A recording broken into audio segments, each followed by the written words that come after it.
Hello दोस्तों, आप सभी को अपने YouTube channel youth global study पे स्वागत है। आप सभी को दशहरा के हार्दिक शुभकामनाएं। आज हम इस वीडियो में 1 से लेके 150 तक क्वेश्चन जो साइंस का जो होता है, LP, technician, group D, NTPC जो भी हो, सारा रेलवे एग्जाम का जो प्रीवियस ईयर है सारा को करवा रहे हैं। जो ब्रह्मास्त्र सीरीज जो है इसके झाका वही इस वीडियो में चला रहे हैं। इससे पहले के 3 वीडियो भी डाला गया है, आपको वीडियो जरूर जाके देखेंगे। आज इस वीडियो में हम 151 नंबर क्वेश्चन से डिस्कशन करेंगे। आशा करते हैं कि आप लोग एग्ज़ाम तो बहुत काफ़ी नज़दीक है, तो आप लोग तैयारी में थोड़ा व्यस्त होंगे। चलिए आते हैं पहला नंबर क्वेश्चन का हम स्टार्ट करते हैं। और ये वीडियो आपको अच्छा लगे तो लाइक सब्सक्राइब, वीडियो देखने से पहले पहले लाइक सब्सक्राइब और कमेंट कर लीजिए, ताकि नोटिफिकेशन ऑल नोटिफिकेशन पर क्लिक कर देना, ताकि जो भी वीडियो हम डालेंगे तो आपको नोटिफिकेशन जल्दी मिल जाएंगे। चलिए आते हैं पहला नंबर क्वेश्चन पर है कि एक चम्मच जो टेढ़ा दिखता है वह किसका उदाहरण है। जब भी टेढ़ा मेढ़ा दिखना, या फिर अधिक ऊंचाई कम ऊंचाई दिखना, या अपने आकार से कुछ अलग दिखना, सारा आप बर्तन का उदाहरण होता है। यानी कि ऑप्शन नंबर इसका बी राइट हो जाएगा। इसमें एक से 151 क्वेश्चन का नंबर इसलिए डिस्कशन कर रहे हैं कि 1 से लेकर 150 तक जो भी इसमें 3 वीडियो बनाकर 50-50 क्वेश्चन का सीरीज डाल दिया गया है। वो वीडियो को जरूर आप लोग देख लेंगे, जो कि रेलवे के एग्जाम में आपको काफ़ी हेल्पफुल होगा। आज हम इस वीडियो नंबर ये 4 बना रहे हैं। चलिए अगला क्वेश्चन पे आते हैं। अगला क्वेश्चन है कि किसी भी माध्यम का पूर्ण आवर्तक सूचकांक हमेशा होता है। तो पूर्ण आवर्तक सूचकांक जो होता है हमेशा 1 से अधिक होता है, यानी कि ऑप्शन नंबर इसका बी राइट हो जाएगा। चलिए अगला क्वेश्चन पे आते हैं। अगला क्वेश्चन है कि जब प्रकाश की किरण एक सघन माध्यम से विरल माध्यम, जब सघन है तो पूरा उसमें क्या रहता है, बेचारा सिकुड़ा हुआ रहता है। जब विरल यानी कि खुला हुआ, जब वातावरण में जाएगा वो क्या होगा, फैल जाएगा। तो विचरण करती है तो या झुकती है तो या अभिलंब से दूर चला जाएगा, यानी कि ऑप्शन नंबर इसका डी राइट हो जाएगा। अगर जो बोल देता कि विरल माध्यम से सघन माध्यम में जाता तो वह अभिलंब की ओर मुड़ जाएगा। यहाँ लेकिन बोल रहा है सघन से विरल, तो यह अभिलंब से दूर चले जाएगा। ये दोनों बात को याद रखिएगा, इससे ये दो ही क्वेश्चन बनता है। ऑप्शन नंबर इसका डी राइट हो जाएगा। चलिए अगला क्वेश्चन पे आते हैं। अगला क्वेश्चन है कि एक दर्पण की वक्रता की फोकस लंबाई और त्रिज्या के बीच संबंध क्या आता है। इसका फॉर्मूला था एफ बराबर आर बाय 2 होता है। तो ये तो ऑप्शन नहीं दिया हुआ, एफ बराबर आर बाय 2 नहीं दिया हुआ, तो आर को इधर लाएंगे तो यानी कि आर बराबर हो जाएगा 2F हो जाएगा। ये देखिए ऑप्शन नंबर इसका सी में दिया हुआ है, यानी कि ऑप्शन नंबर इसका सी राइट हो जाएगा। आर क्या आ गया, तो ये त्रिज्या हो गया वक्रता केंद्र की, एफ जो हो गया वह फोकस दूरी हो गया। चलिए अगला क्वेश्चन पे आते हैं। अगला क्वेश्चन है कि डैश के कारण आकाश में तारा टिमटिमाते हैं। तो आप आकाश में तारा किसके कारण टिमटिमाते हैं, तो वायुमंडलीय अपवर्तन के कारण टिमटिमाते हैं, यानी कि ऑप्शन नंबर इसका डी राइट हो जाएगा, वायुमंडलीय अपवर्तन हो जाएगा। चलिए अगला क्वेश्चन पे आते हैं। अगला क्वेश्चन है कि किसी वस्तु का प्रतिबिंब उसके वास्तविक आकार को प्राप्त करने के लिए वस्तु को उत्तल लेंस के सामने कहाँ पर रखा जाना चाहिए। तो देखिए आप लोग सुने होंगे कि जो कोई भी वस्तु है, ठीक है, कोई भी अगर जो वस्तु है तो और जो उसको जब वक्रता केंद्र पर रखेंगे, और जो वक्रता केंद्र पर रखेंगे तो इसका प्रतिबिंब भी जो है ना वक्रता केंद्र पर ही बनता है। तो यहाँ बोल रहा वास्तविक आकार हमको प्राप्त करना है, तो वस्तु कहाँ रखेंगे, वक्रता केंद्र पर रखेंगे, यानी कि 2F1 बोलते हैं। और जो दर्पण रहेगा तो उसमें C लिखा आता है, और जो लेंस रहेगा तो उसमें 2F1 लिखा जाता है। तो इसमें ये दिमाग नहीं लड़ाना कि वास्तविक आकार बोल रहा है तो कुछ अलग, क्वेश्चन वही है। सिर्फ इतना याद रखना कि वस्तु के बराबर प्रतिबिंब कहाँ बनता है, तो वक्रता केंद्र पर बनता है। तो ऑप्शन नंबर इसका ये राइट हो जाएगा। चलिए अगला क्वेश्चन पे आते हैं कि आभासी और सीधी छवि के लिए दर्पण का आवर्धन होना चाहिए। जब भी बोलेगा आभासी वो उसका दर्पण कैसा होगा, धनात्मक होगा। ऑप्शन नंबर इसका सी राइट हो जाएगा। अगर जो बोलता है वास्तविक और उल्टा छवि बोलता तो वो ऋणात्मक हो जाता है। यहाँ पे आभासी और सीधा बोला तो ये धनात्मक हो जाता। दोनों बात याद रखिएगा, इससे 2 ही क्वेश्चन भी बनता है। चलिए अगला क्वेश्चन पे आते हैं। इसका एक फॉर्मूला भी जान लीजिए, इसका एम बराबर होता है V/U होता है, ये भी फॉर्मूला याद रखिएगा। एम हो गया ये आवर्धन हो गया, और भी जो हो गया वस्तु का अंतिम वेग अति, ये वस्तु का अति क्या बोल सकते हैं इसको, वस्तु का प्रतिबिंब हो गया, और यू जो हो गया वस्तु का दूरी हो गया एगो। चलिए जब गति का समीकरण पढ़ेंगे तो भी मतलब वेग होता है, इसीलिए वही दिमाग में आ जा रहा था। चलिए अगला क्वेश्चन है कि पेरिस्कोप में निम्न में से किसका प्रयोग किया जाता है। तो पेरिस्कोप जो होता है उसमें साधारण शीशा लगा हुआ रहता है, यानी कि साधारण शीशा का प्रयोग किया जाता है। ऑप्शन नंबर इसका ये राइट हो जाएगा। लेकिन पूछेगा कि प्रकाशिक यंत्र या एक परिकाशिक यंत्र जिसके द्वारा प्रक्षेप छिपा रहकर भी अपने चारों ओर के वातावरण को क्या करता है, देख सकता है, जो पेरिस्कोप जो होता है। इसका प्रयोग हो गया पनडुब्बी हो गया, युद्धपोत हो गया, क्रूजर युद्ध के क्षेत्र में भी किया जाता है। चलिए अगला क्वेश्चन पे आते हैं। अगला क्वेश्चन है अगला क्वेश्चन है कि किसी पदार्थ का आवर्तनांक हवा में प्रकाश की चाल चाल से किस प्रकार संबंध है। यानी कि इसमें डायरेक्ट फॉर्मूला पूछ दिया है कि वह अपवर्तनांक, यानी कि अपवर्तनांक को म्यू के द्वारा सूचित किया जाता है। अपवर्तनांक बराबर क्या होता है, प्रकाश की चाल बटे माध्यम में चाल, यानी कि प्रकाश की चाल बटे माध्यम में पदार्थ की प्रकाश की चाल हो जाएगा। यानी कि ऑप्शन नंबर इसका डी राइट हो जाएगा। चलिए अगला क्वेश्चन पे आते हैं। देख लीजिए, आवर्तनांक बराबर हवा में प्रकाश की चाल बटे पदार्थ में प्रकाश की चाल होता है। चलिए अगला क्वेश्चन पे आते हैं। अगला क्वेश्चन है कि सर्च लाइट का परावर्तक कौन सा है। यानी सर्च लाइट में जो था हम कौन सा दर्पण का प्रयोग किया जाता है, तो सर्च लाइट में अवतल दर्पण का प्रयोग किया जाता है। इनका ऑप्शन नंबर इसका बी राइट हो जाएगा। आज जो हम पीछे जो गाड़ी में पूछेगा कि साइड मिरर के रूप में, यानी कि पीछे देखने के लिए कौन सा दर्पण का प्रयोग किया जाता है, तो उसमें उत्तल दर्पण का प्रयोग किया जाता है। दोनों बात याद रखिएगा। और अवतल दर्पण का कुछ प्रयोग भी अलग अलग एग्जाम्पल देख ले, जैसे गाड़ी की हेडलाइट में हो गया अवतल दर्पण का प्रयोग किया था, दाढ़ी बनाने में अवतल दर्पण का प्रयोग किया था, सोलर प्लेट जो होता है, सर्च लाइट हो गया, इस सब में अवतल दर्पण का ही प्रयोग किया जाता है। चलिए अगला क्वेश्चन पे आते हैं। अगला क्वेश्चन है डैश को एक अपसारी दर्पण भी कहा जाता है। अपसारी दर्पण किसे कहते हैं, जो किरण आता है, यानी कि इस बिंदु पर किरण आ रहा है, इसको क्या कहता है, फैलाने का काम करता है, चारों को लिए फैला देता है, तो उसे क्यों कहते हैं अपसारी किरण। तो ये किसका काम होता है, तो उत्तल दर्पण का होता है। एक होता है अभिसारी दर्पण। अभिसारी दर्पण क्या होता है कि ये एक बिंदु पर सब किरणें आके यहाँ पे मिल जाती है, यानी कि एक जगह क्या होता है, ये स्टोर हो जाता है, तो उसे अभिसारी दर्पण कहा जाता है। ये दोनों बात याद रखिएगा। उसका ऑप्शन नंबर इसका बी राइट हो जाएगा।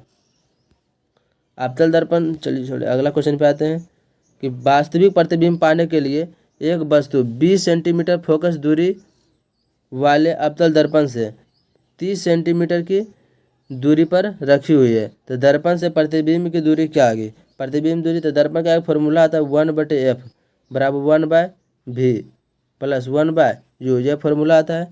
तो इसमें क्या दिया हुआ है कि वस्तु प्रतिबिंब बनाने से 20 सेंटीमीटर की फोकस दूरी पर है, ठीक है। यानी कि u का मान इसमें दिया, u हमेशा निगेटिव लेना है, तो u का मान दिया हुआ है -20, यहाँ -20 लिख दीजिएगा। फिर फोकस दूरी वाले अवतल लेंस से 30 सेंटीमीटर की दूरी पर रखा हुआ है, ठीक है। तो फोकस दूरी कितना आ जाएगा, यह बराबर माइनस में 20 सेंटीमीटर जगह।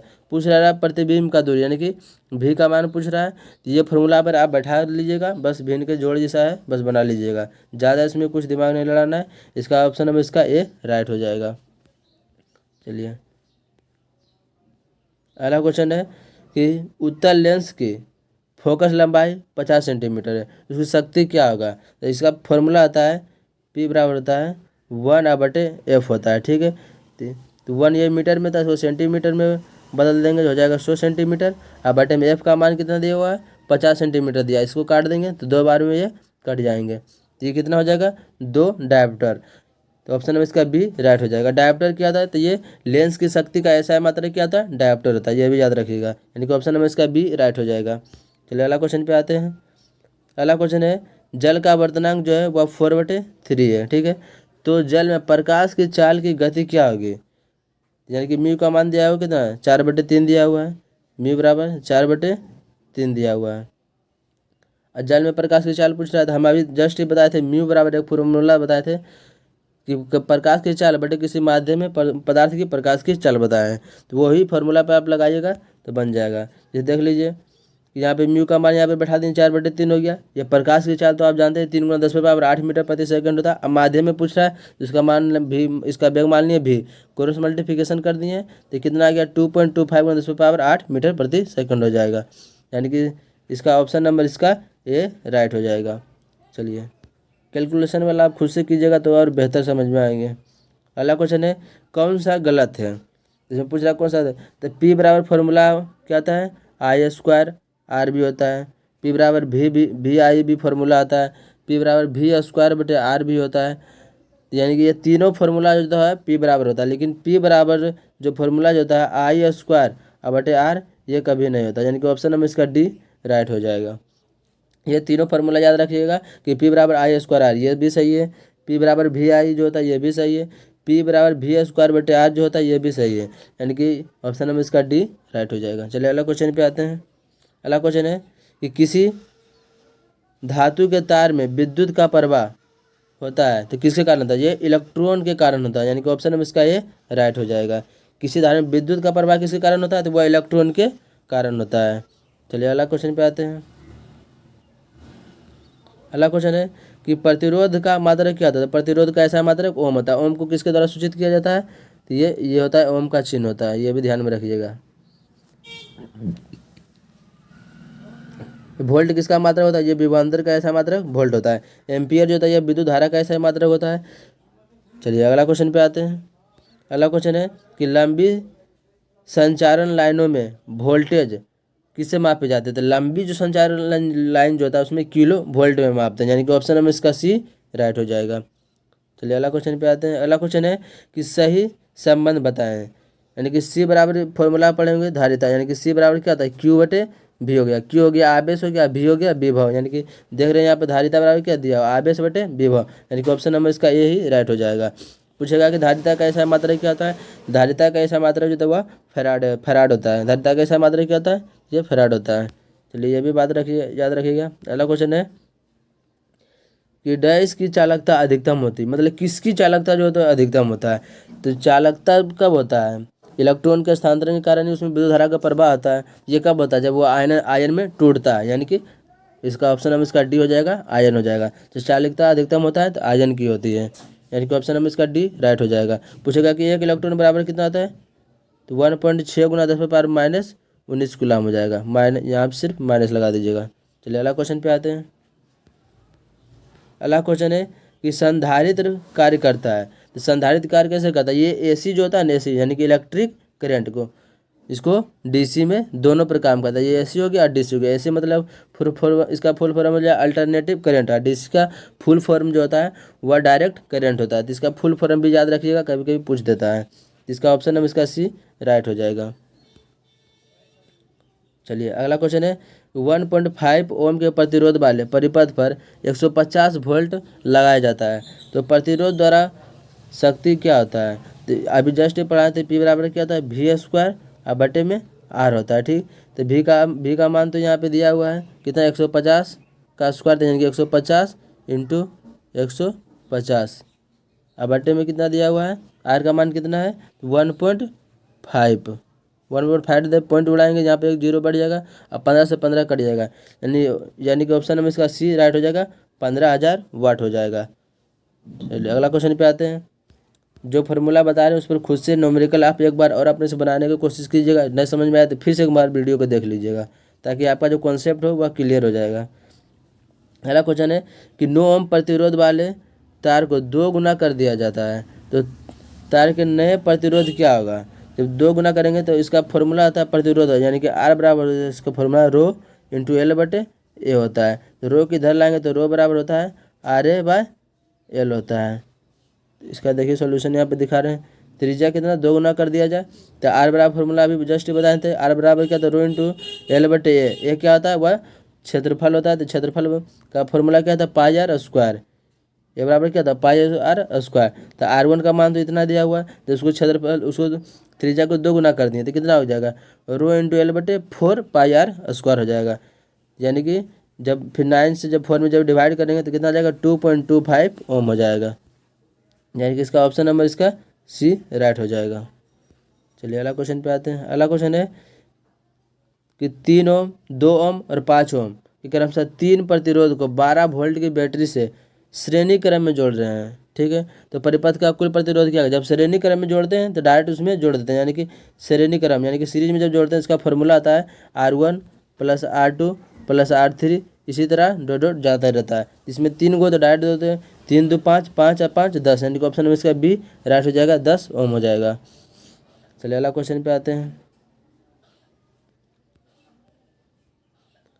अगला क्वेश्चन है कि 12 वोल्ट की सप्लाई के साथ 14 ओम और 6 ओम के 2 प्रतिरोधों को समानांतर क्रम में यहाँ पे जोड़ा जा रहा है, तो कुल प्रतिरोध क्या होता है? तो समानांतर क्रम का जो होता है इसका फॉर्मूला 1 बटे आर बराबर होता है 1 बटे R1 प्लस 1 बटे R2 1 बटे R2, इसी तरह डॉट डॉट जाते रहता है। इसमें क्या 14 और 16 है, तो इसको बस इसी पे बैठा देना है, ठीक है। आर का जो मान आएगा निकाल लीजिएगा। इसमें प्रतिरोध पूछ रहा है तो प्रतिरोध आर बराबर एक फॉर्मूला आता है भी बटे में आई होता है, बस इस पर बैठा दीजिएगा। भी का मान दिया हुआ है, ठीक है। आर का मान यहाँ से निकल जाएगा तो इसका ऑप्शन नंबर इसका बी राइट हो जाएगा। 4.2 ओम हो जाएगा। बस ज़्यादा इसमें कोई बड़ा कैलकुलेशन नहीं है, ज़्यादा जटिल रहता तो ज़रूर बता देते हैं।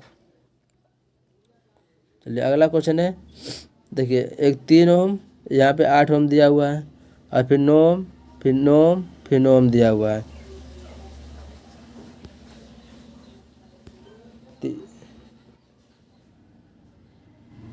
रुकिए इसका सोल्यूशन ही बता देते हैं। 1/8 वो यहाँ पे वट और 8 दिया हुआ है, जिसको जोड़ लीजिए 1/8 प्लस 1/8 एलसीएम लीजिएगा तो कितना हो जाएगा 8 हो जाएगा। 1 और प्लस 1 इसको डिवाइड कर लीजिएगा, यानी कि इसका मान 4 आ जाएगा और एक का मान हो जाएगा इसको फिर 1/9 प्लस 1/9 और प्लस 1/9 कीजिएगा तो इसका एलसीएम कितना हो जाएगा 9 हो जाएगा। 1 प्लस 1 और प्लस 1 3 से काट दीजिए, 3 दिया कितना हो जाएगा 9 हो जाएगा। इसमें पूछ क्या रहा है तो मिश्रित प्रतिरोध होगा, इसका मिश्रित प्रतिरोध एक का आया कितना 4, एक का आया 3, यानी कि 3 और 4 कितना हो जाएगा 7। ऑप्शन नंबर इसका सी राइट हो जाएगा।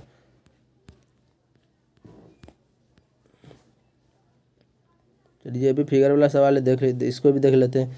इस संधारित्रों का समतुल्य धारिता क्या होगा, तो संधारित्र में क्या आता है उल्टा आता है, जो सीरीज में होता है ना वो उसके तरफ श्रेणी में हो जाता है। ये दिया हुआ है तो इसको क्या कीजिएगा 1/4 प्लस 1/4 प्लस 1/4, यानी कि इसका एलसीएम कितना हो जाएगा 4 हो जाएगा। तो 1 प्लस 1 प्लस 1 1/4 बराबर 1 इतना हो गया। तो इसको जोड़ेंगे कितना आ जाएगा 3/4 आ जाएगा। तो 1/4 बराबर 3/4, यानी कि 4 बराबर कितना हो जाएगा आर बराबर कितना हो जाएगा 4/3 हो जाएगा, यानी कि ऑप्शन नंबर इसका देख सकते हैं बी राइट हो जाएगा। 4/3 माइक्रो फैराड हो जाएगा। चलिए अगला क्वेश्चन पे आते हैं। अगला क्वेश्चन है कि 1000 वाट विद्युत स्थिति द्वारा खपत की गई ऊर्जा 500 वाट विद्युत स्थिति जो होता है, स्थिति जो आयरन जो होता है उसके द्वारा की गई ऊर्जा से कितना से क्या होगा, तो वह ऊर्जा क्या होगा अधिक हो जाएगा। यानी कि 500 वाट की विद्युत एक स्थिति है, ठीक है। खपत की गई ऊर्जा और 500 1000 वाट का है, तो दोनों में सब ठीक फिक्स है कि वो अधिक हो जाएगा, यानी कि ऑप्शन में इसका क्या हो जाएगा ये राइट।